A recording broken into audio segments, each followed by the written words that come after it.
Chers collègues, Fanta Sall, vous avez la parole, suivi de Ali Mané.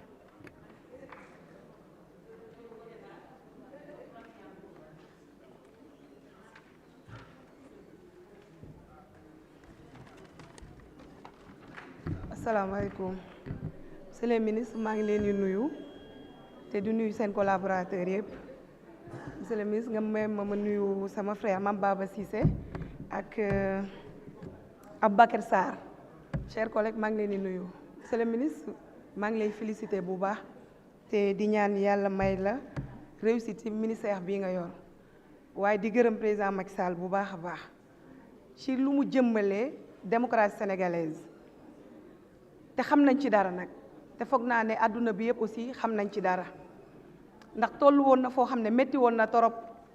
président Macky Sall mooy nit bi nga xamante ni moo ñemee dem décanter situation bi kon bu ko sénégalais yi santul tamit àdduna bi yëpp ñu ngi koy sant di ko ñaanal mais monsieur le ministre man ma bëggoon xam Sénégal da ngeen baax bu ëpp nag waaye loolu bëgg naa ci xam dara boo jugee Sénégal di dem beneen dëkk da ngay fay visa mais tey ku ñëw Sénégal visa bi doo ko fay monsieur le ministre bu fekkee loolu dañu ko def ngir tourisme dox foog naa ne tourisme dara gënu ko dox Dubaï te booy dem Dubaï da ngay fay visa ba ci Égypte bi nga xamante ni seen visa yi lu cher lañ koy jaayee te booy dem foofu da ngay fay visa baax na waaye nag wax dëgg yàlla nit bu la ko defee nga fay ko aussi lu am solo la. beneen bi monsieur le ministre cas de Mbayang Diop naam yàggoo fi mais Mbayang jigéen la. te li ko dal aussi lu metti la monsieur le ministre ma bëggoon relation bi Sénégal am ak Arabie Saoudite bu fekkee mën na ñaan indi ko Sénégal mu gis njabootam mais yeggali aussi penam bi fii nii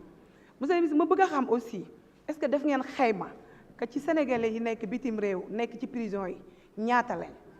est-ce que def ngeen taxaw boobu xool ko pour mun leen jàppale ñi nga xam ne mën nañ leen ci dimbale ñi dimbale mais monsieur le ministre aussi Sénégal am ay réseau yoo xamante ni bëgg naa nga wax ci ak sa collègue intérieur dañuy jël jigéen ñi di leen yóbbu ci réewu arabe yi parce que loolu sax bokk na ci li arrivé Mbayang Diop surtout ci réewu Afrique yi fu mel ni Liban mais bu ñu leen yóbboo dañuy bundu xatal jigéen ñi di leen mettital monsieur le ministre te duñ mun a amaat possibilité pour ñibbi si seen dëkk loolu ma bëgg ngeen taxaw ci bu baax parce que jigéen ñi tamit sonn nañ te vraiment ñi ngi souffrir ci loolu am na sax ñu ci ñàkk seen bakkan monsieur le ministre ma jàpp ne xëy na loolu lu bari da ngeen ko xamul parce que xam naa seen yërmande ak seen taxawaay aussi si jigéen ñi sama collègue boobu wàcc léegi vraiment di wax que nañu bàyyi xel ci diaspora bi mais président Macky Sall bàyyi xel ci diaspora bi moo tax mu tànn 15 députés indi leen fii ba ñu mun a kaasal seen dëkk kon président Macky Sall ñu ngi koy sant bu baax di ko gërëm monsieur le ministre ma bëgg a xam dem Màkka bi fu ngeen ci toll parce que gis nañ ne am na dëkk yoo xamante ni commencé nañ seeni formalité ma bëgg a xam Sénégal kañ lañ war a taxaw pour taxawal loolu noonu balaa ñoo ñàkk place wala quota bi ñu bëgg duñu ko am merci beaucoup. Merci, chers collègues.